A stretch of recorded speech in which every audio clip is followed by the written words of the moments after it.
Pegue a palavra de Deus, abra na carta aos Efésios, capítulo 6, versículo 14. Carta aos Efésios, capítulo 6, versículo 14, que fala justamente das peças da armadura de Deus. São 6 peças e a 7ª é uma ação. É sobre esta ação que nós vamos falar hoje. Mas eu quero ler desde o versículo 14 até o 18, que nos interessa. Acharam?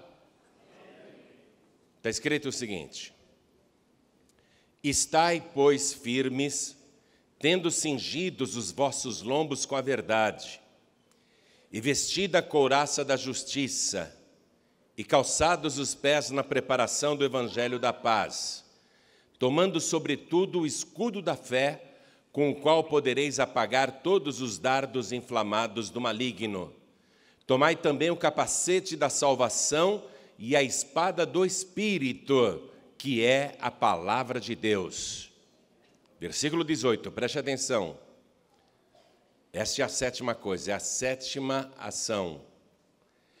Orando em todo tempo, com toda oração e súplica no Espírito, e vigiando nisso, com toda perseverança e súplica por todos os santos. E atenção, você que é católico pode confundir aqui a palavra santos. A palavra de Deus se refere aos santos vivos, as pessoas que foram santificadas pelo sangue de Jesus, os irmãos que estão na fé, no caminho, mas passam por lutas e tribulações. Aqui, no caso, é interceder pelos santos, não aos santos. Não confunda, por favor. São coisas totalmente diferentes. Então eu vou reler o versículo 18, preste atenção. Orando em todo o tempo, com toda oração e súplica no Espírito, e vigiando nisso com toda perseverança e súplica por todos os santos. Amém? Orando por outras pessoas, suplicando por outras pessoas, e no caso, orando por si mesmo, por si mesma. Então eu vou ler novamente o versículo 18, e cada pessoa que está comigo aqui na sede nacional da Paz e Vida repete em seguida. Vamos lá. Mas bem alto, hein? Orando. De novo. Orando. Em todo o tempo. Com toda oração e súplica no Espírito. E vigiando nisso. Com toda perseverança e súplica por todos os santos. Amém? Você crê na palavra de Deus? Quem aqui acredita? Levante a mão. Então vamos dar para esta palavra a melhor salva de palmas que já se ouviu neste lugar. Neste lugar só não, nesta cidade. Vamos aplaudir mais ainda. Vamos fazer com que neste lugar se ouça a melhor salva de palmas dada nesse país. Isso, aplaude da glória. Continua. Continua. Vamos fazer estas palmas serem ouvidas lá no trono de Deus. Vai aplaudindo e glorificando. Abre a tua boca e dá glória. Enquanto você aplaude, diga glória, glória, glória ao teu nome, Senhor. Continua, continua. Você que está nos ouvindo pela rádio, ou assistindo pela TV, ou acompanhando pela internet, no Brasil e em qualquer lugar do mundo, junte-se a nós, aplauda a palavra de Deus, glorifique ao nome do Senhor, dá glória, glória, glória, glória. Oh glória, continua. Pai querido e Deus amado, olha quanta gente te aplaudindo, te glorificando e te exaltando. Em toda parte tem alguém bendizendo o teu nome agora. Por isso, ó Pai, localiza cada pessoa e sobre cada uma destas vidas, derrama agora a tua virtude e o teu poder. Pai querido, a tua palavra vai ser pregada. Esta multidão não veio aqui para ouvir um homem falar, Todos querem ouvir a tua voz, a tua palavra. Então vem com teu espírito, tome a boca do pregador, tome os lábios do mensageiro, envia a tua palavra com poder e autoridade, e que a tua palavra vá, percorra toda a terra e produza o resultado para o qual está sendo mandada, em nome do Senhor Jesus. Diga amém, Jesus. Por favor, podeis se assentar, quem tiver lugar. De que me adianta ter uma armadura se ela vai enferrujar? Eu preciso da oração, que é a lubrificação de todas as peças da minha armadura de Deus. E aqui no versículo 18, nós vemos a ênfase dada, a necessidade de se orar em todo tempo, o tempo todo. E diz, orar com toda oração e súplica no Espírito. Você precisa ter o Espírito Santo de Deus. Eu tive um sonho que eu não consigo me esquecer dele. Era uma espécie de ginásio, estádio. Tinha muita gente na frente, mas milhares e milhares de pessoas, e subia assim pela arquibancada, muita gente, mas era muita gente mesmo. E eu estava pregando para as pessoas, e no meio da pregação eu parei e disse assim: quem aqui ainda não fala línguas estranhas? E ninguém falava. Quem já é batizado com o Espírito Santo e com fogo e fala em línguas? Aí naquela multidão, milhares e milhares de pessoas, cerca de meia dúzia ficou de pé. E eu fiquei tão triste no meu sonho. E essa meia dúzia que se levantou, a maioria só fazia meninice. Sabe aquela historinha do sapateado? Sapatinho de fogo. Pessoa que fica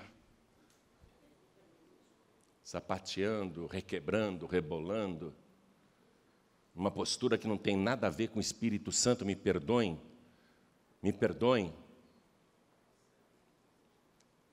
Mas seria até ridículo o Espírito Santo de Deus ter uma postura dessa, ficar requebrando, sapateando. O Espírito Santo, então, seria um espírito brincalhão, zombeteiro. E no meu sonho eu vi isso. Eu fiquei muito triste. Muito triste porque a igreja está sem o Espírito de Deus. A igreja busca Deus, mas está sem o Espírito de Deus, e os poucos que querem o Espírito de Deus estão sem orientação do que significa ser uma pessoa cheia do Espírito Santo de Deus. O que há muito é meninice, infantilidade na fé. Então a palavra aqui está dizendo, orando em todo o tempo, com toda oração e súplica, no Espírito. Orar e ainda falar em mistérios com Deus. Deixar o Espírito orar por nós. E vigiando nisso, olha igreja, e vigiando nisso com toda perseverança, quer dizer que não é uma coisa temporária ou momentânea, ou numa fase da vida espiritual, mas com toda perseverança e súplica.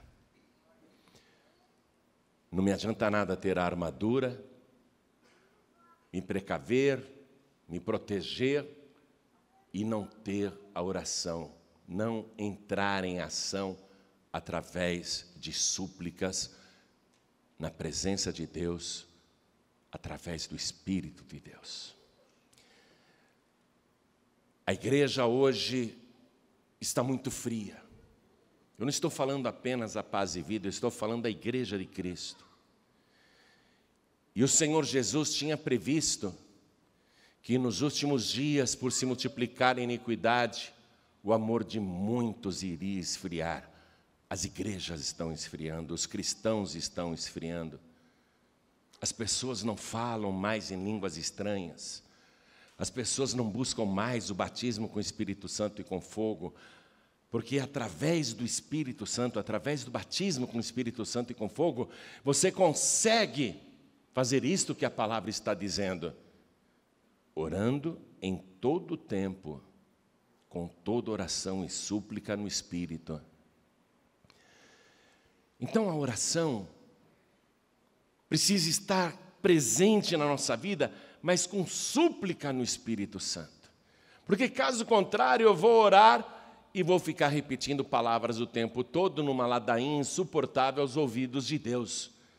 Jesus disse: quando vocês estiverem orando, não useis de vãs repetições, achando que por muito falarem serão ouvidos. Jesus ensinou tudo isso. Como é que eu evito uma oração repetitiva? Se eu for batizado com o Espírito Santo e com fogo. Então eu conclamo a igreja toda, a ser cheia do Espírito de Deus. Eu convoco você para buscar o Espírito Santo de Deus como se fosse a água que você precisa para continuar vivo. E precisa mesmo, é a água da vida e é ela que vai te dar vida espiritual. Nós temos uma reunião aqui no meio da semana, quarta-feira, especialmente para você ser uma pessoa cheia do Espírito Santo, para você receber o batismo com o Espírito Santo e com fogo, e aí sim conseguir orar em todo o tempo. Mas vamos ver se é necessário isso ou não. Porque a palavra está dizendo que sim. Mas a gente pensa: eu já vou na igreja de domingo. No meio da semana até vou na igreja também. Eu oro na minha casa. Eu tenho vida com Deus. E a pessoa acha que já está fazendo o máximo. Porém, eu vou te mostrar agora, na vida do Senhor Jesus, o que é alguém consagrado, consagrada, cheio do Espírito, que ora o tempo todo. Quero que você veja na vida de Jesus, como ele começa toda a sua jornada com oração. Jesus, aos 30 anos de idade, ele foi lá no Rio Jordão para ser batizado por João Batista. João Batista acaba concordando e batiza Jesus nas águas. Quero que você veja comigo no Evangelho de Lucas, capítulo 3, versículo 21. E nós vamos agora ler algumas referências que irão te mostrar a necessidade de você orar o tempo todo, com toda oração e súplica. Tenho certeza que depois de ouvir esta mensagem, de aprender o que você vai aprender agora, você vai se tornar uma pessoa fervorosa na oração. Você vai se tornar um homem de oração, uma mulher de oração. Olha o que está escrito aqui, Lucas 3, 21. E aconteceu que, como todo o povo se batizava, sendo batizado também Jesus, orando ele, o céu se abriu. Jesus começa a sua jornada com o batismo, o seu ministério público com o batismo no Rio Jordão, mas logo após o batismo, ele faz uma oração. Para quê? Para o céu se abrir. É assim que ele começa a vida espiritual dele. E aí Jesus realiza milagres, começa a chamar a atenção das pessoas, começa a ser seguido por milhares e milhares de pessoas, e ele vai montar o seu ministério. Ele vai escolher 12 homens para fazerem parte do seu grupo especial de aprendizado. Pessoas que ele irá treinar pessoalmente.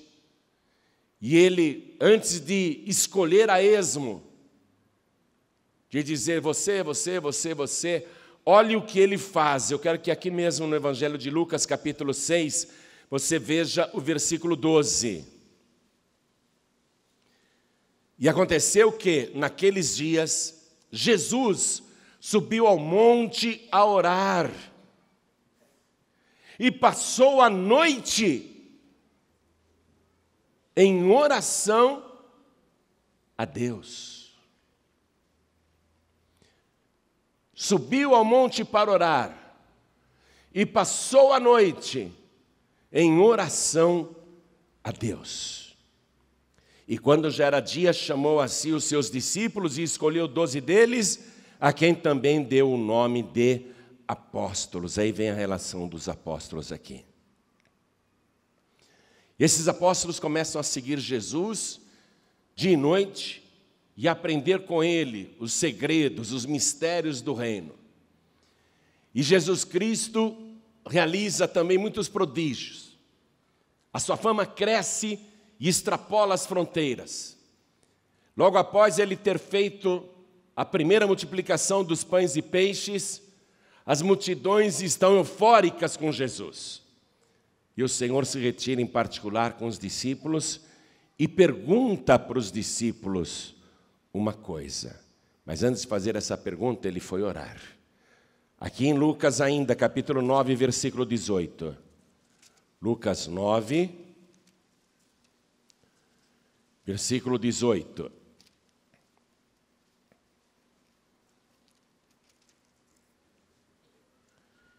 E aconteceu o quê?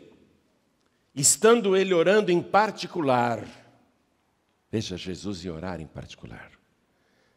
Estavam com ele os discípulos e perguntou-lhes dizendo: quem diz a multidão que eu sou? É claro que ele sabia muito bem o que as multidões especulavam a seu respeito. Mas ele faz esta pergunta para os discípulos, porque há um ensinamento aqui. Então os discípulos começam a dizer: uns dizem que tu és Elias, outros falam que o Senhor é Jeremias, né? E outros até dizem que o Senhor é o João Batista, que o Herodes cortou a cabeça. Versículo 19. E respondendo, eles disseram: uns dizem que o Senhor é o João Batista, outros dizem que o Senhor é Elias, e outros que um dos antigos profetas ressuscitou. Eu quero fazer aqui um esclarecimento para os meus amigos kardecistas, a quem quero falar com muito amor. E você que acredita em reencarnação, eu sei que na doutrina espírita, esse versículo é muito usado para dizer: tá vendo? Olha aqui, Eles acreditavam em reencarnação. Quando Jesus fez a pergunta, eles estão dizendo: uns dizem que tu és João Batista, outros dizem que tu és Elias. Elias viveu muito tempo antes de Cristo, então eles estão supondo que Jesus tem dentro dele o Elias, que é o Elias reencarnado. Você que é kardecista, ouça com amor. Eu quero te ensinar. Esse versículo não serve para defender a doutrina reencarnacionista. Não serve. Porque essa própria palavra aqui desmente a reencarnação. Primeiro, João Batista está morto e foi decapitado. Não tem mais a cabeça colada no corpo. O Elias não morreu. Ele foi levado vivo numa carruagem de fogo até o céu. Como que alguém que não morreu pode reencarnar? E terceiro, olha o detalhe. Jesus, alguns dizem que o Senhor é um dos antigos profetas que ressuscitou. É isso que eu estou lendo aqui? Confira o versículo 19. E outros que um dos antigos profetas ressuscitou. É isso que está escrito no teu evangelho?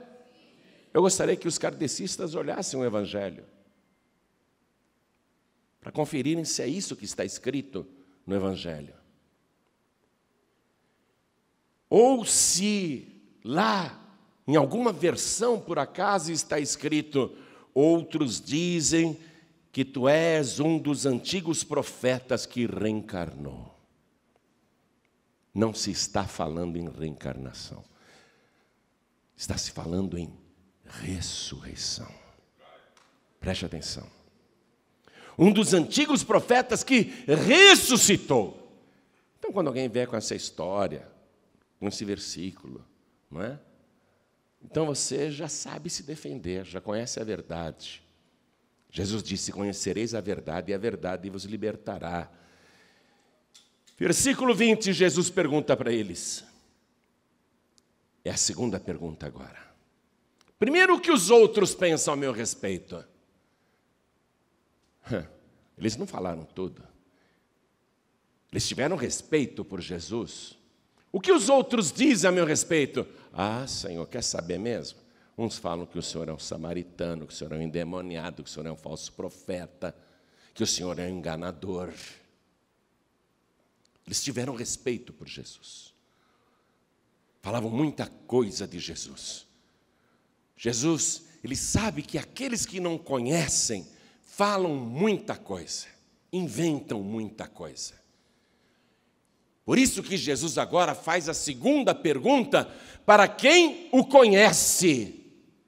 E vós, que estão comigo dia e noite, que estão acompanhando a minha vida, que me conhecem no particular, vocês que me veem o tempo todo, que comem comigo, que bebem comigo, que viajam comigo, que pernoitam comigo, que contemplam sinais que eu faço, e vocês que ouvem as palavras que eu digo, que me conhecem intimamente, e vocês, quem dizem quem eu sou?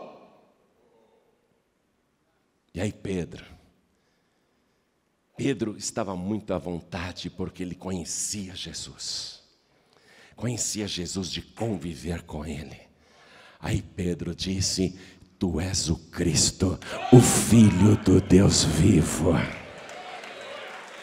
Quem conhece Jesus sabe quem ele é. Quem convive com Jesus sabe quem ele é. Ou seja, os que não conhecem Jesus dizem: ah, foi o espírito mais evoluído que já pisou nesse planeta. Me perdoem os kardecistas, porque é isso que eles ensinam. Quem não conhece Jesus, um grande profeta, como os muçulmanos ensinam, um grande profeta. Mas quem conhece Jesus sabe que ele é o Filho de Deus. E para você entender, ele não é um Deus menor, ele não é um Deus pequenino, ou menor do que o Pai, porque ele disse: eu e o Pai somos um. Eu gosto de ensinar as pessoas para elas entenderem facilmente. Aí eu pergunto assim, como se eu estivesse tratando com crianças: o filho do macaco é? O filho do macaco é? Macaco. O filho do ser humano é? Ser humano. E o Filho de Deus é? Então vamos aplaudir ao Senhor Jesus, porque Ele é Deus. Está compreendendo como é fácil? Então Jesus, para ensinar isso que você está aprendendo aqui, assim, resumidamente, Ele foi orar. E Ele comenta aqui no final: não contem para ninguém o que vocês me disseram. Versículo 22. Porque é necessário que o Filho do Homem padeça muitas coisas, e seja rejeitado dos anciãos e dos escribas, e seja morto, e ressuscite no terceiro dia. Eu estou lendo e vou ler de novo. Eu vou ler com lente de aumento, e eu quero que você confira na sua também. Seja morto e reencarne no terceiro dia? Seja morto e o quê? Ressuscite no terceiro dia. Eu sou a ressurreição e a vida. Quem crê em mim, ainda que esteja morto, viverá. Ele não diz: quem crê em mim, ainda que esteja morto, reencarnará. Não. ressuscitará. Para ensinar estas coisas, ele foi orar. Foi orar. Eu confesso que eu estou bastante à vontade aqui, lendo esta palavra para você, vendo o exemplo de Jesus.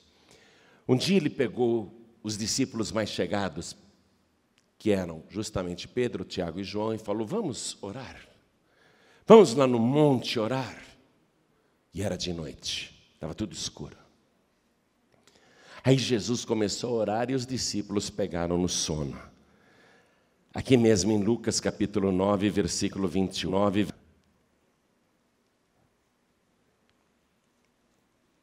Oito dias depois, aproximadamente, de ter falado para os discípulos: olha, eu vou ser morto, mas no terceiro dia eu vou ressuscitar. Ele pegou Pedro, Tiago e João e subiu ao monte a orar. A orar. E estando ele orando, transfigurou-se a aparência do seu rosto, e as suas vestes ficaram brancas e muito resplandecentes. E eis que estavam falando com ele dois varões, que eram Moisés e Elias. Moisés e Elias. Ninguém achou o cadáver de Moisés. Os escritores posteriores disseram: ele morreu. Mas Moisés está aqui vivo no Monte da Transfiguração, juntamente com Elias, que não passou pela morte, que foi arrebatado vivo aos céus. Estão os dois. Um representa a lei e outro representa os profetas. Os dois maiores santos do judaísmo. Os dois maiores profetas do judaísmo. Moisés e Elias, falando com Jesus. Os quais apareceram com glória e falavam da sua morte, a qual havia de cumprir-se em Jerusalém. E Pedro e os que estavam com ele estavam carregados de sono, e quando despertaram, viram a sua glória e aqueles dois varões que estavam com ele. E aconteceu que, quando aqueles varões se apartaram de Jesus, disse Pedro ao Senhor: Mestre, bom é que nós estejamos aqui e façamos 3 cabanas, 3 tendas, uma para ti, uma para Moisés e uma para Elias, não sabendo o que dizia. Ou seja, ele colocou Jesus no mesmo nível de Moisés e no mesmo nível de Elias. O mesmo Pedro que tinha dito para Jesus: tu és o Cristo, o Filho do Deus vivo. Ele agora se confunde todo na teologia e coloca Jesus no mesmo nível de 2 grandes profetas do Antigo Testamento. Mas aí o próprio Deus vem fazer a correção dessa dúvida teológica, porque vem uma nuvem luminosa sobre eles. Pedro fica apavorado, os discípulos também, eles caem por terra, e no meio daquela nuvem luminosa, a voz de Deus diz: este Jesus é o meu Filho amado, a Ele escutai. Quer ouvir alguém? Quer ouvir alguém que realmente vale a pena ser ouvido? Deus está dizendo: é o meu filho que você tem que ouvir. Amo Moisés, amo Elias, mas Deus está dizendo: é o meu filho que vocês têm de escutar. Jesus Cristo, sabendo que a obra era muito grande, escolhe mais 70 discípulos e dá poder a eles. E diz: vão de 2 em 2, porque eu vou visitar todas as cidades e aldeias. Se espalhem por todo Israel, vão na minha frente e avisem que breve eu estarei naquela cidade. Aí os 70 se dividiram em 35 duplas, e cada um foi para uma cidade, para uma aldeia. Cada dupla foi para uma cidade, para uma aldeia. Quando eles chegaram nessas cidades e aldeias, os demônios ficaram apavorados. Jesus vai vir aqui? Não, Jesus não pode vir aqui também. Aí aqueles 70 discípulos, não sabendo direito o que fazer, na frente dos demônios que os desafiavam, aqueles discípulos novatos disseram: demônio, eu estou aqui falando em nome de Jesus. Quem me mandou nessa cidade foi Jesus. Eu só vim trazer o recado. Jesus vai vir aqui e você vai ter que sair. E os demônios gritando saíam antes da chegada de Jesus. Os 70 voltaram para o quartel-general de Jesus Cristo. Senhor, que maravilha! É só a gente falar o teu nome e os demônios ficam tremendo de medo e nos obedecem e se sujeitam a nós que não somos ninguém, tudo por causa do teu nome. Aí Jesus fez uma oração. Lucas capítulo 10, versículo 21. Naquela mesma hora se alegrou Jesus no Espírito Santo. Preste atenção, eu disse que você precisa buscar o Espírito Santo de Deus. Jesus se alegra naquela mesma hora, e ele se alegra no Espírito Santo, e disse, ele não apenas diz, ele ora. Ele ora ao Pai, alegre no Espírito Santo, ele ora.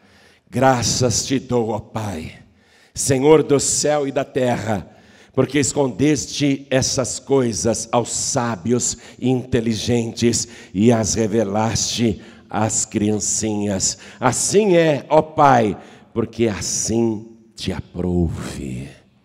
E Jesus disse para os discípulos, não fiquem alegres, porque os demônios estão obedecendo a vocês.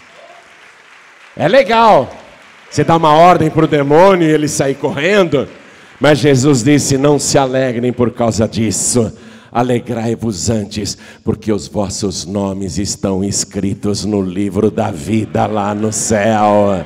Isso é motivo de alegria. Vamos aplaudir ao nome de Jesus e vamos nos alegrar, porque o nosso nome está escrito lá. Oh, glória! Eu estou te mostrando as orações de Jesus. Agora você vai ver algo maravilhoso.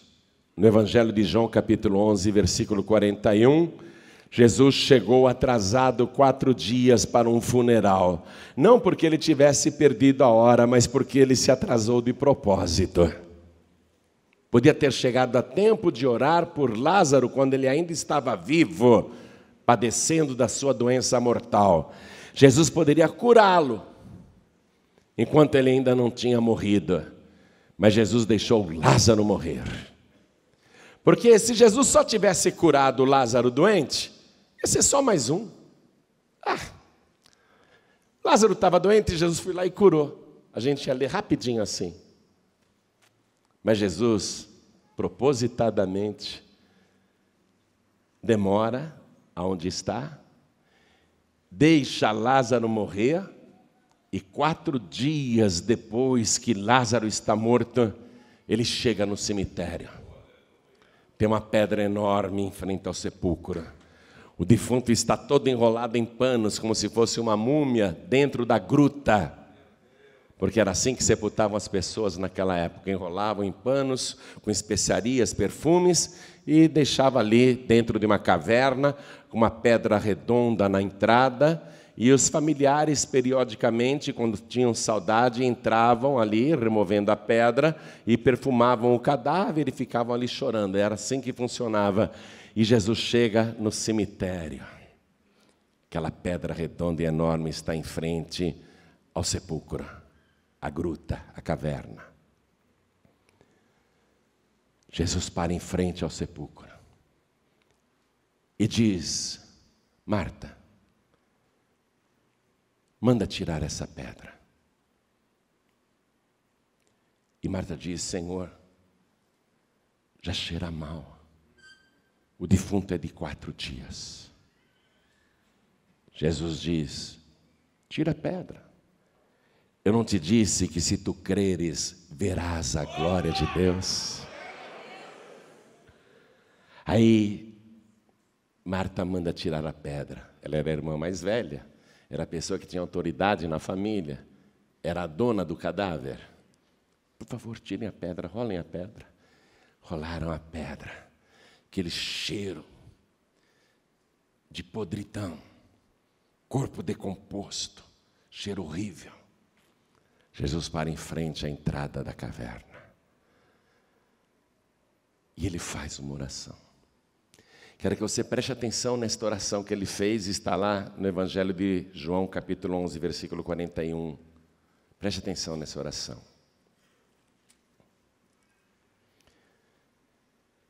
Tiraram, pois, a pedra, e Jesus, levantando os olhos para o céu, disse: Pai, graças te dou por me haveres ouvido. Eu bem sei que sempre me ouves, mas eu disse isso por causa da multidão que está ao redor, para que creiam que tu me enviaste. E tendo dito isso, clamou com grande voz: Lázaro! Quando ele disse Lázaro, o defunto levou um susto. Ele...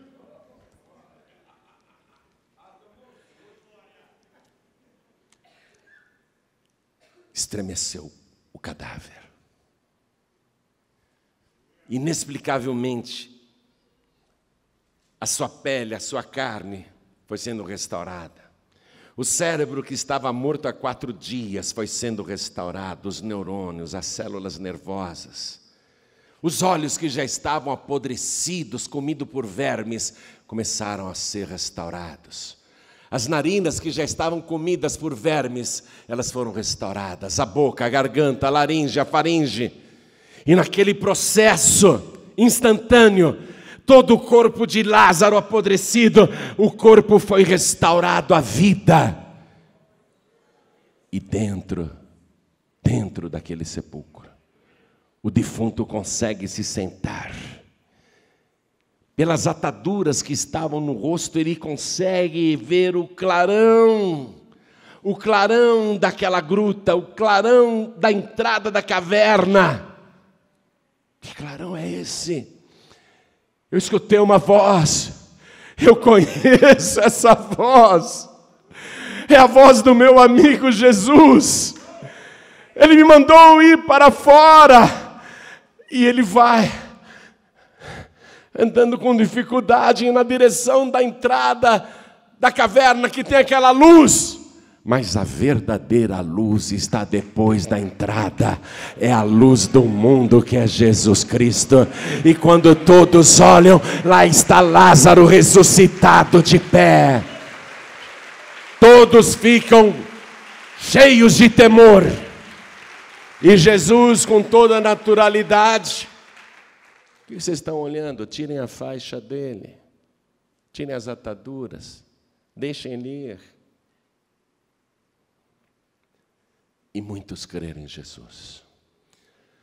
Agora você reparou esta oração de Jesus, que em nenhum momento ele disse: "Oh Pai, o Lázaro, coitado, morreu, a Marta está triste, a Maria também, eu chorei também aqui, eu chorei na frente do sepulcro, oh Deus, oh Pai, me ajuda, eu vou mandar o defunto sair, não me envergonha não, oh Deus, eu uso toda a minha fé agora, me ajuda para ressuscitar esse defunto." Foi isso que ele fez? Foi? Ele só disse: "Pai, graças te dou por me haveres ouvido. Eu sei que o Senhor sempre me ouve, toda oração que eu faço o Senhor me ouve. Mas eu disse isso por causa dessa multidão que está em redor, para que eles creiam que tu me enviaste." Aí Jesus simplesmente deu a ordem para o defunto sair. Ele nem disse: "Lázaro, ressuscita!" Nem isso. "Lázaro, vem para fora." Só isso. Jesus Cristo nunca orou para curar um doente. Olhe para mim que eu vou repetir isso. Ele nunca chegou na frente de um cego e ficou: oh, pai, coitadinho, é cego de nascença, nunca viu a luz do dia, tem misericórdia. Oh, pai, eu estou orando por ele, faz esse cego enxergar. Nunca, jamais. Jesus não usava oração para isso.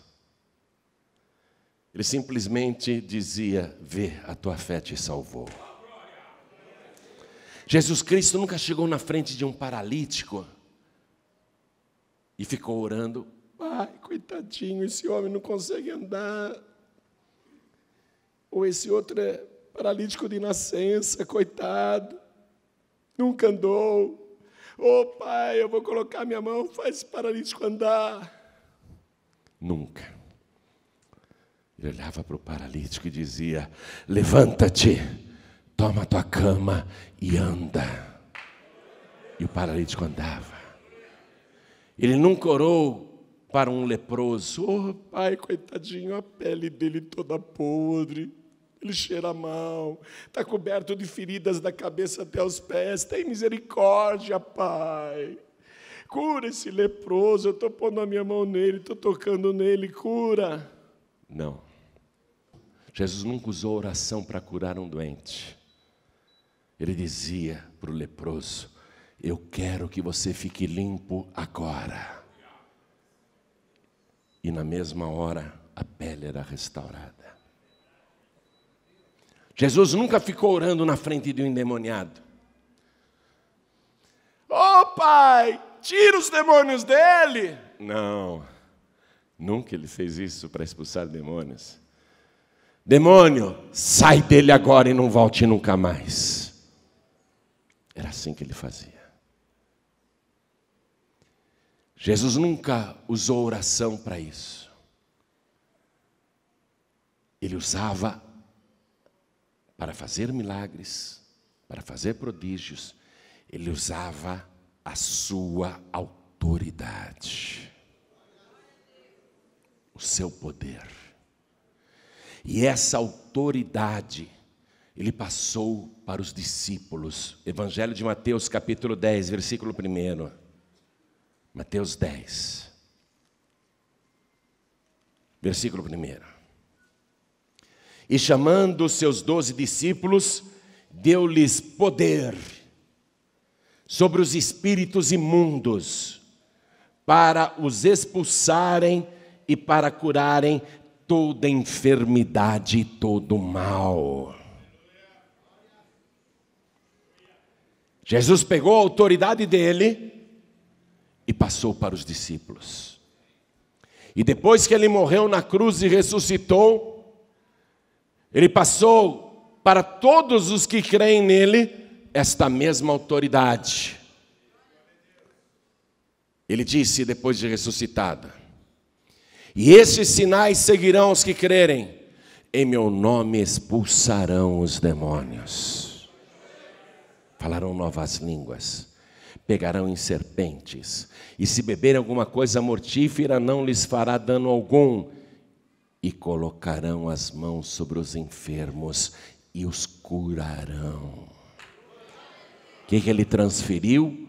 Autoridade. Autoridade. Jesus não ensinou a usar a oração para estas coisas, para cura, para expulsar demônios, não. Para curar doentes e expulsar demônios, ele ensinou o uso da autoridade. Nesse momento eu vou fazer uso dessa autoridade. Todos que estão sentindo algum tipo de dor, fiquem de pé. Quem está sentindo algum tipo de dor, fique de pé. E todos que estão com algum tipo de doença, fiquem de pé. E todos que se sentem enfermos no corpo, na alma e no espírito, fiquem de pé. Porque agora eu vou usar a autoridade do nome de Jesus. Eu ordeno que toda doença que está no teu corpo desapareça agora. Eu ordeno que toda enfermidade vá embora, desde a cabeça até os pés. E eu dou ordem a todos os demônios: saiam e não voltem nunca mais. Olha para mim. Está curado e está liberto. Pode aplaudir o nome de Jesus. está curado e está liberto em nome de Jesus. Podem sentar. Jesus não usava a oração para estas coisas. Jesus orava a oração para falar com o Pai, entenda isso. Para conversar com o Pai. Nós estamos usando a oração de maneira errada, de uma maneira que não é a melhor, para não dizer que era errada. Nós não estamos usando a oração para a verdadeira finalidade que eu li para você em Efésios capítulo 6. Nós estamos deturpando a finalidade da oração. A oração é para falar com o Pai, por isso que Jesus orava, porque Ele não precisava orar para fazer milagres. Jesus não precisava chegar na frente do vento tempestuoso e do mar em fúria e ficar dizendo: ó Pai, olha essa ventania, olha essa tempestade, olha esse mar, olha que perigo que nós estamos correndo. Não, Ele dizia para o vento: cala-te, e ao mar: aquieta-te. Autoridade. Ele não usava a oração para solucionar problemas ou curar doentes ou expulsar demônios. Para isso ele usava a autoridade. Olha para mim, porque ele está passando autoridade para você. Você vai fazer uso dessa autoridade. A oração você vai usar para falar com Deus, como Jesus fazia. Vamos comigo na última noite de vida de Jesus. No Evangelho de João, capítulo 17. Quer saber como Jesus orava? João, capítulo 17. Nesta oração que João reproduziu, é evidente que João colocou o máximo que ele se lembrava. E mesmo assim, tendo o máximo que João se lembrava de ter ouvido Jesus orar, é uma oração impressionante. É uma oração impressionante. Ele ora por ele mesmo, ele ora pelos discípulos, ele ora por nós, que um dia creremos nele, e ele ora pela unidade da igreja. Então eu vou apenas ler esta oração. Quero que você tome posse desta oração. Jesus falou essas coisas e, levantando os olhos ao céu, disse: Pai, é chegada a hora. Glorifica teu filho, para que também o teu filho te glorifique a ti. Assim como lhe deste poder sobre toda a carne, para que dê a vida eterna a todos quanto lhe deste. E a vida eterna é esta: que conheçam a ti só, por único Deus verdadeiro, e a Jesus Cristo a quem enviaste. Eu glorifiquei-te na terra, tendo consumado a obra que me deste a fazer. E agora, glorifica-me tu, ó Pai, junto de ti mesmo, com aquela glória que tinha contigo antes que o mundo existisse. Manifestei o teu nome aos homens que do mundo me deste. Eram teus, e tu nos deste, e guardaram a tua palavra. Agora já têm conhecido que tudo quanto me deste provém de ti. Porque lhes dei as palavras que me deste, e eles as receberam, e têm verdadeiramente conhecido que saí de ti, e creram que me enviaste. Eu rogo por eles, não rogo pelo mundo, mas por aqueles que me deste, porque são teus. E todas as minhas coisas são tuas, e as tuas coisas são minhas, e nisso sou glorificado. E eu já não estou mais no mundo, mas eles estão no mundo, e eu vou para ti. Pai Santo, guarda em teu nome aqueles que me deste, para que sejam um, assim como nós. Estando eu com eles no mundo, guardava-os em teu nome. Tenho guardado aqueles que tu me deste, e nenhum deles se perdeu, senão um filho da perdição, para que a Escritura se cumprisse. mas agora vou para ti e digo isto no mundo, para que tenham a minha alegria completa em si mesmos. Dei-lhes a tua palavra e o mundo os odiou, porque não são do mundo, assim como eu não sou do mundo. Não peço que os tires do mundo, mas que os livres do mal. Não são do mundo, como eu do mundo não sou. Santifica-os na verdade. A tua palavra é a verdade. Você está sendo santificado agora pela palavra que você está ouvindo. Versículo 18, Jesus continuando a orar diz: assim como tu me enviaste ao mundo, também eu os enviei ao mundo, e por eles me santifico a mim mesmo, para que também eles sejam santificados na verdade. E eu não rogo somente por estes, mas também por aqueles que pela tua palavra hão de crer em mim. Ele orou por você que crê nele agora, para que todos sejam um, como tu, ó Pai, o és em mim e eu em ti, que também eles sejam um em nós, para que o mundo creia que tu me enviaste. E eu dei-lhes a glória que a mim me deste, para que sejam um, como nós somos um, eu neles e tu em mim, para que eles sejam perfeitos em unidade, e para que o mundo conheça que tu me enviaste a mim e que tens amado a eles como me tens amado a mim. Pai, aqueles que me deste, quero que onde eu estiver, também eles estejam comigo, para que vejam a minha glória que me deste, porque tu me has amado antes da criação do mundo. Pai justo, o mundo não te conheceu, mas eu te conheci, e estes conheceram que tu me enviaste a mim, e eu lhes fiz conhecer o teu nome, e lhe farei conhecer mais, para que o amor com que me tens amado esteja neles, e eu neles esteja. Isso é que é oração. A finalidade da oração. Orar o tempo todo com toda oração e súplica no Espírito, intercedendo por outras pessoas. Veja que a leitura que eu fiz no início da mensagem na carta aos Efésios é exatamente a prática de Jesus Cristo. E aí Jesus vai para o Getsemane. Estou terminando a mensagem, mas eu quero te mostrar isso. É um momento de grande angústia. E ele não esconde que está deprimido. Jesus vai orar. Com toda aquela depressão. Ele diz: a minha alma está triste até a morte. Os discípulos olham para ele e vê que ele começou a se angustiar e a ter pavor. Está escrito no Evangelho. Aí Jesus vai e leva os discípulos no Getsemane. Evangelho de Mateus, capítulo 26. Estou terminando a mensagem. Mateus capítulo 26, versículo 36. Então chegou Jesus com eles a um lugar chamado Getsemane e disse a seus discípulos: assentai-vos aqui, enquanto vou além orar.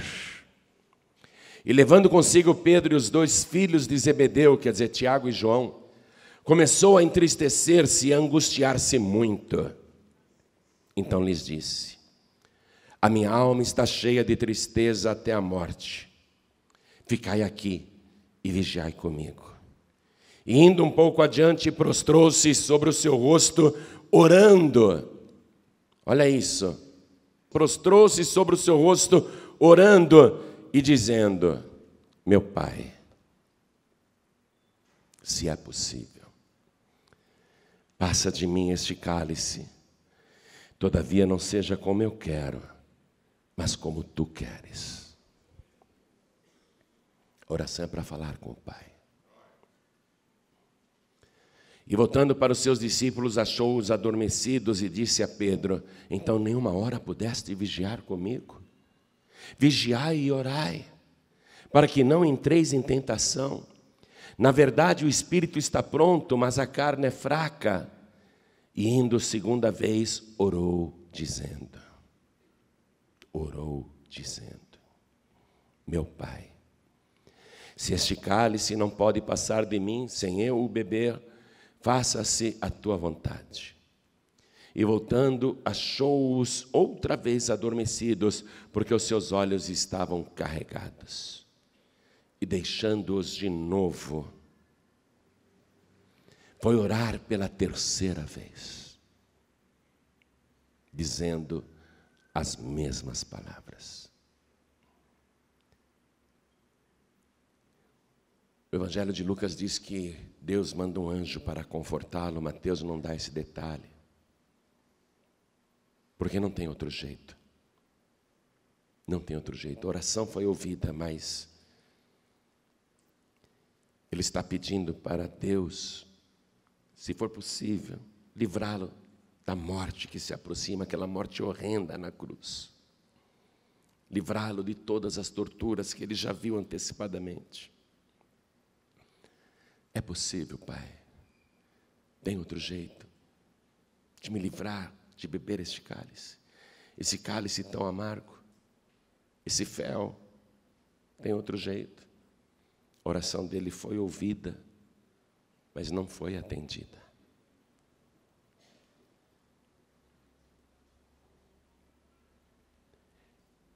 Jesus disse: se não pode ser como eu estou pedindo, então seja feita a tua vontade. Ele se sujeita à vontade do Pai. Aí Jesus se levanta da oração.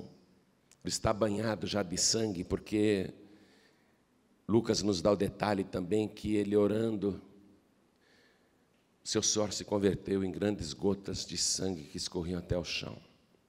Aí ele chegou outra vez junto dos discípulos, estou lendo o versículo 45, e disse-lhes: dormi agora e repousai, eis que é chegada a hora, e o Filho do Homem será entregue nas mãos dos pecadores. Levantai-vos, partamos, eis que é chegado o que me trai. Voluntariamente Jesus Cristo vai ao encontro de Judas Iscariotes e da multidão que está ali para prendê-lo, e vai haver uma tortura muito grande, falsos julgamentos, ele já está pré-condenado à morte, a sentença foi dada antes do julgamento, ele não escapará. E na sexta-feira, às 9h da manhã, ele é crucificado. Vá comigo em Lucas capítulo 23, versículo 33.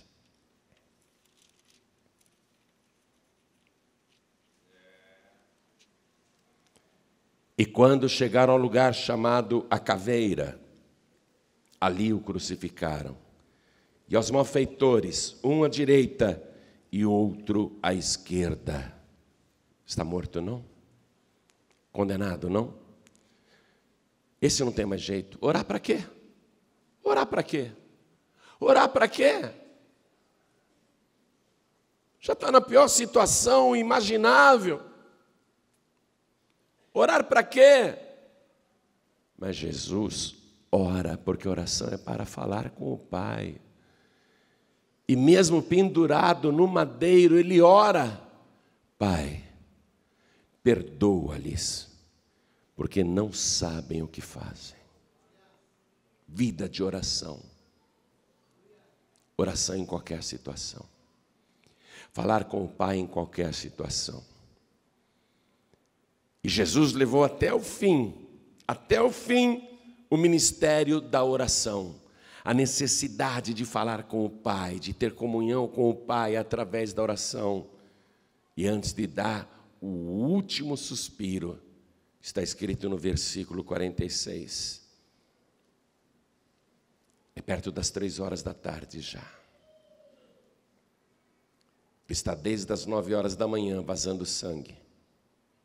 Está numa situação horrível. Mas ele vai terminar a vida dele com oração. Isso é vida de oração. E clamando, Jesus com grande voz disse: Pai, nas tuas mãos entrego o meu espírito. E havendo dito isso, expirou. Tombou a cabeça. orou até o fim. Vida de oração. Não basta para Jesus ter se guardado do pecado. Não basta para Jesus ter expulsado demônios, curado leprosos, feito paralíticos andarem, cegos enxergarem, mudos falarem, surdos ouvirem.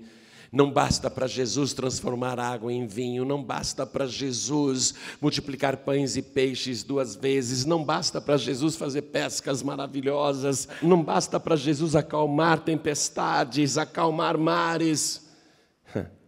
O que Ele precisa mesmo, o que Ele gosta mesmo, é da oração com o Pai. Você está achando muito vir orar aqui na igreja? De vez em quando? Você está achando que a igreja exige demais de você? Vindo quarta, sexta e domingo? Mandar você fazer a campanha de oração? Orar? Veja o que é uma vida de oração. Jesus não abria mão disso. Lá na cruz, Ele abriu mão de todo o poder. Porque se Ele quisesse, podia muito bem ter derrubado a todos e descido da cruz. Jesus abriu mão do poder ali, de operar sinais. Ele poderia mandar as trevas embora. Do meio-dia até as 3 da tarde houve grande escuridão, Ele podia ter mandado as trevas embora. Era a hora e o poder das trevas, Ele podia ter repreendido os demônios. Mas Ele abriu mão daquela autoridade. Ele abriu mão de tudo, Ele só não abriu mão de uma coisa: a oração. A oração. Eu não abro mão de falar com meu Pai até o fim, de estar na presença do Pai até o fim. Você vai ter que encarar a oração de uma outra maneira a partir de agora. Você vai ter de encarar a oração como realmente ela é. Porque autoridade para curar doentes você já tem. Poder para expulsar demônios você já tem. Use a autoridade do nome de Jesus. Quando você repreende um demônio e diz para ele sair, não tenha medo não. Aqueles 70 novatos estavam tremendo de medo, cabelo em pé, pelos dos braços arrepiados. Mas quando eles falaram do nome de Jesus, o demônio não enxergou aqueles fracos discípulos, mas os demônios enxergaram o Rei dos Reis e o Senhor dos Senhores, aquele que era, que é e que há de vir, o Todo-Poderoso. Os demônios enxergaram aquele que tem todo o poder no céu e na terra. Autoridade você já tem. Quando você usa o nome de Jesus, é para resolver problemas, curar doentes e expulsar demônios. Faça isso. Não precisa ficar choramingando não, na presença do Pai. Usa a autoridade do nome de Jesus para resolver todos os problemas do teu dia a dia. E usa a oração para falar com teu Pai Celestial. A minha oração mudou tanto. A minha particular. Estou falando a minha particular. Claro que se alguém chega para mim e fala: pastor, ora para eu arrumar um emprego, eu oro. Pastor, ora para eu ficar curado, claro que eu oro. Pastor, ora para mandar o mal que está na minha vida, claro que eu oro. Mas a minha oração particular mudou. Eu não vejo mais sentido na minha oração particular, que eu faço o tempo todo. Não falo isso para me gabar, porque é uma coisa que está em mim. É uma coisa que está em mim. Eu levanto de madrugada, eu gosto, eu pulo da cama. Mas eu não vejo mais sentido dobrar os meus joelhos no meio da madrugada para ficar pedindo coisas para Deus. Eu não consigo mais. Toda vez que eu me ajoelho e olho para o céu estrelado, eu só quero dizer uma coisa, né? Pai, eu te amo cada vez mais. Eu te amo muito. É a única coisa que eu tenho necessidade, orar para falar com o Pai. Não tenho mais necessidade de pedir coisas. E às vezes eu fraquejo, peço uma coisinha, peço outra, porque no momento da luta e da aflição, até Jesus pediu em causa própria. Mas mesmo quando eu peço qualquer coisa em causa própria, eu já não me sinto bem. Não me sinto bem pedindo nada em causa própria, porque agora eu conheço Deus de uma tal maneira que eu tenho certeza absoluta que Deus cuida de mim. Ele sabe de todas as coisas da minha vida. Ele sabe o que está acontecendo, o que vai acontecer, o que eu estou precisando e o que eu irei precisar. Eu só quero dizer isso para Deus. Eu te amo, Pai. A minha oração já mudou. Vou orar por você, claro. Se você quiser que eu ore, ora.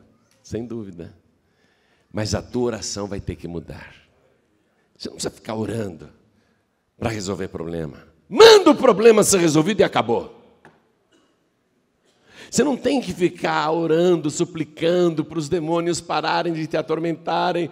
Ah, pastor, no meu quarto é vulto para lá, vulto para cá, são vozes do além, barulhos na casa toda. Eu fico orando para Deus, oh Deus, me livra dos demônios. Ah, faça-me um favor. Deus diz, espera aí, eu já te dei autoridade. Manda esses capetas embora. Usa a autoridade do nome de Jesus e manda esses demônios para os quintos dos infernos. Usa a oração. Oração e súplica no Espírito para falar com o Pai, para ter mais comunhão com o Pai. Vamos ficar todos de pé. Jesus orou ao Pai dizendo, Pai, eu consumei a obra que me deste a fazer aqui na terra. E a tua obra é esta: que conheçam a ti só, como o único Deus verdadeiro, e a Jesus Cristo, a quem tu enviaste. Você não pode ter mais ninguém para confiar, pedir, orar, a não ser o Pai, em nome de Jesus. Atos dos Apóstolos, capítulo 4, versículo 12. Em nenhum outro há salvação, porque também debaixo do céu, preste atenção, nenhum outro nome há dado entre os homens, pelo qual devamos ser salvos. Nenhum outro nome há dado entre os homens, pelo qual devamos ser salvos. Não tem nenhum outro nome dado entre os homens, pelo qual devamos ser salvos, a não ser o nome de Jesus. E Deus quer salvar a todos. Não pense que Deus está ansioso para queimar os pecadores no inferno. O inferno não foi preparado para os pecadores, foi preparado para Satanás. O que foi preparado para os pecadores é o nosso Senhor e Salvador Jesus Cristo. Se você tiver pecados, o sangue de Jesus te purifica de todo o pecado. O que Deus preparou para os pecadores é a salvação em Jesus Cristo. Deus não preparou o inferno para o malfeitor, para o pecador, para a pecadora. Ele preparou Jesus para o pecador, para a pecadora. Porque isto é bom e agradável diante de Deus, nosso Salvador, que quer que todos os homens sejam salvos e venham ao conhecimento da verdade. Porque há um só Deus e um só mediador entre Deus e os homens, Jesus Cristo, homem, o qual se deu em preço de redenção por todos. Não pense que eu tenho boa memória, não, eu estou lendo aqui.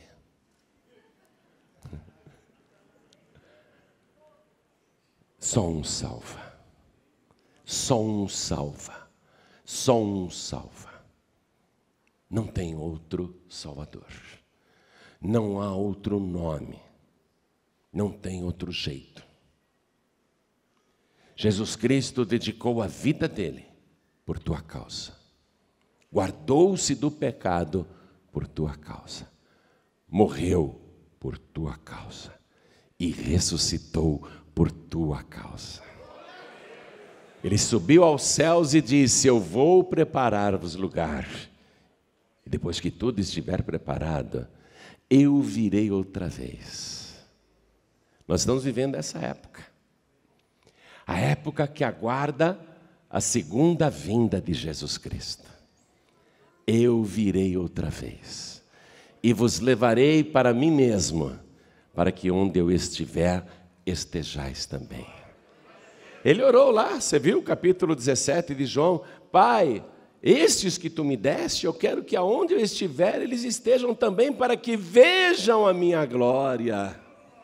Eu vou ver. Eu vou ver. E ele orou porque quer que também você esteja com ele para ver a sua glória celestial. Então, sabendo que não há outro caminho, que não há outro meio e não há outro Salvador, eu pergunto para todos que estão aqui: quem, ouvindo a palavra, quem, sabendo que não tem outro jeito, quer receber agora o Senhor Jesus como único, suficiente, exclusivo e eterno Salvador? Quem quer, erga a mão direita assim bem alto, todos que querem, ergue bem alto e acena com a tua mão, fala: eu quero o que Deus preparou para mim. Todos que ergueram as mãos, por favor, saiam dos seus lugares e venham aqui para frente e vamos aplaudir ao Senhor Jesus por cada vida que está chegando. Vamos aplaudir mais ao nome de Jesus. Vamos aplaudir mais ao nome de Jesus por cada vida que está chegando. Vamos aplaudir mais, igreja. Vem, vem. Você que quer entregar a vida para Jesus, você que quer ser salvo, você que quer escapar do inferno, você que quer ter a vida eterna, vem aqui para frente agora e receba Jesus já. O teu nome vai ser escrito no livro da vida do Cordeiro. Aí você vai poder se alegrar, porque o teu nome está escrito lá. E eu quero aproveitar e chamar aqui os filhos pródigos. Aqueles que já conhecem a palavra, mas saíram da casa do Pai. Foram para o mundo. Acharam que seria bom, divertido. Mas só encontraram dor, tristeza, miséria, doença, fome, necessidade, vergonha e humilhação. Perderam tudo. Filhos que saíram da casa do Pai, mas que agora estão tristes, arrependidos, reconhecem o erro, sabem que erraram e querem pedir perdão ao Pai. Querem fazer como o filho pródigo, que disse: eu vou me encontrar com o meu pai e vou dizer: Pai, eu pequei contra o céu e pequei contra ti. Eu não sou digno de ser chamado teu filho. Me faça como um dos teus empregados, mas deixa eu ficar contigo. Deixa eu ficar contigo na tua casa. E quando o filho pródigo volta, ele é restaurado com todas as honras. Ele é abençoado pelo Pai. Nenhuma crítica, nenhuma ofensa, nenhuma censura. O Pai não disse: agora que você perdeu tudo, você voltou, é? Bem feito. Não, não, não. O pai abraçou o filho que tinha ido embora, beijou, mandou trocar as roupas, colocar sandália nos pés, mandou colocar um anel no seu dedo, representando o poder e a autoridade, e mandou dar um banquete, uma festa. E ele justifica: nós temos de nos alegrar, porque este meu filho estava morto e reviveu, tinha se perdido e foi achado. Eu sei que há filhos pródigos aqui. O Pai não vai te censurar, não vai te criticar. Pelo contrário, o Pai está com muitas saudades de você. E você também está com saudades do Pai. Fala sério, tá ou não tá? Hein, filha pródiga? Hein, filho pródigo? Você está com muitas saudades, não tá? Olha o Pai de braços abertos te esperando. Vem para cá. Vem, vem, filho pródigo. Vem, filha pródiga. O Pai vai restaurar a tua vida. Ele vai fazer você recuperar o que perdeu. Ele vai dar um banquete. E Jesus disse o seguinte: tem festa no céu quando um pecador se arrepende. Os anjos de Deus começam a cantar e a dançar. E neste momento nós vamos nos alegrar, porque está tendo festa no céu. Isso, vem, filha pródiga. Vem, filho pródigo. Vem do jeito que você está. Venha, venha, venha, venha. Venha correndo, venha. Oh, glória. Vamos aplaudir mais ao nome de Jesus. Vem, filho pródigo. O que o Pai quer? O Pai quer pessoas de oração. E quando a gente fala oração, não é virar carola, não. Porque eu oro 3 vezes por madrugada, essa mesma fiz isso, não que fosse um peso ou obrigação, mas porque é meu hábito. Mas se você olhar o meu joelho, eu não tenho um joelho de carola. Sabe como é que é joelho de carola, né? Sabe aquelas carolas que ficam ajoelhadas em cima do feijão e do milho, rezando o terço? Que o joelho está todo calejado? Meu joelho não. Meu joelho não tem um calo. Vive no chão. Eu acho que depois dos meus pés, os meus joelhos são os que mais ficam no chão. Mas, eu tenho a joelheira da armadura de Deus. Por isso que eu consigo andar. Nada atinge o meu joelho, nada. O meu joelho está protegido. Você que hoje está aqui e diz: pastor, tudo que eu ouvi a respeito da oração me fez até sentir vergonha. Porque eu gostaria, na verdade, de ser uma pessoa de mais oração. Agora eu compreendi que a oração é para eu ter comunhão com o Pai, para conversar com o Pai. Para curar doentes, expulsar demônios e resolver problemas, eu tenho autoridade. Mas a oração é para eu conversar com o Pai. Orar o tempo todo no Espírito. E eu quero ser esta pessoa de oração a partir de hoje.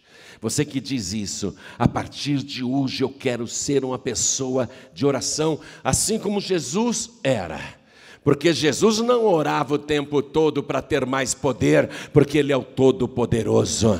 Ele orava o tempo todo para ter mais comunhão com o Pai. Pastor, eu quero ser como Jesus, eu quero ter mais comunhão com o Pai. Então vem aqui para frente, porque você vai colocar o teu joelho no chão e o Espírito Santo de Deus vai te revestir da cabeça até os pés e você vai ser cheio do poder de Deus. E vamos aplaudir ao nome de Jesus. Quero falar com você que está assistindo esta mensagem, ou pela TV, ou porque baixou na internet, ou no aplicativo dos pregadores do telhado, ou alguém te deu um DVD e falou: assiste isso aqui. Provavelmente foi um pregador do telhado que fez isso.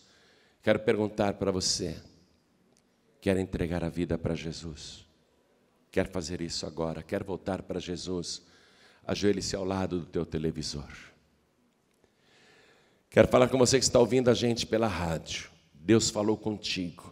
Quer tudo isso? Quer agora tomar posse de tudo isso? Quer entregar a vida para Jesus? Quer voltar para Jesus? Quer ser uma pessoa de oração? Então se ajoelhe ao lado do teu rádio, aonde você estiver, seja no Brasil ou em Portugal, Angola, Moçambique, Cabo Verde, Tomé e Príncipe, Macau, Timor-Leste, onde você estiver, ajoelhe-se ao lado do teu rádio. Deus vai restaurar a tua vida, Deus vai te abençoar. E eu vou convidar cada pessoa que veio para frente no altar a se ajoelhar diante do altar. Vou pedir para a igreja continuar de pé. A igreja continua de pé, por favor. Olha, tem gente ajoelhada até pelos corredores lá embaixo. Os que estão de pé, estendo as mãos sobre as pessoas ajoelhadas. Estendam as mãos na direção das pessoas ajoelhadas. E todos que estão de joelhos, aqui na sede nacional da Paz e Vida, coloquem a mão direita sobre o coração. Todos que estão à distância, coloquem a mão direita sobre o coração. Você que está em trânsito, ouvindo esta mensagem no celular, ouvindo esta mensagem no teu veículo, eu sei que não dá para se ajoelhar. Nesse momento não dá, mas faz o seguinte: Coloque a mão direita sobre o teu coração para orar conosco agora, porque Deus está em toda parte e Ele está te vendo. Você que está no presídio, na penitenciária masculina, penitenciária feminina, não ligue para os outros presos não, Deus falou contigo. Ajoelhe-se aí ao lado do rádio, que nós vamos orar. Coloque a mão direita sobre o teu coração. Pessoas que estão ouvindo esta mensagem em leitos de hospitais. Eu sei que você não pode se ajoelhar, você está preso nessa cama, está ouvindo esta mensagem. Mas se quer entregar a vida para Jesus ou voltar para Jesus, coloque a mão direita sobre o teu coração. E cada pessoa que está com a mão direita sobre o coração, com bastante fé, ore assim comigo: meu Deus e meu Pai, meu Deus bendito, meu Deus todo-poderoso, a Tua palavra me revelou o mistério da oração. E eu compreendi que em Jesus Cristo eu tenho autoridade para expulsar demônios, para curar doenças, para resolver problemas, mas que a oração eu vou usar para falar contigo.